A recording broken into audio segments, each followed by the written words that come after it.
Madam ఇప్పుడు summer వస్తుంది కదా మేడం. ఇట్లా ప్రెగ్నెంట్ ఉన్నప్పుడు ఏమేం ప్రికాషన్స్ తీసుకోవాలి మేడం? ఫస్ట్ పాయింట్ ఎండాకాలంలో ఎండలో బయటకు తిరగపోవడం బెస్ట్.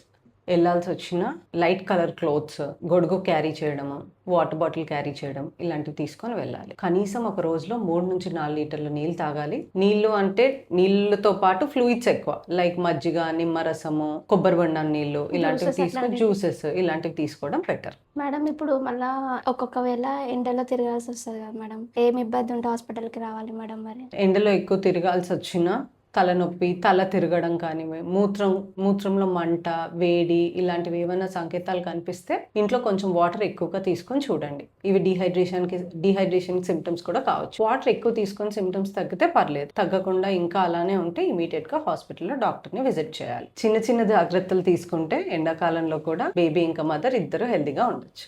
Okay madam.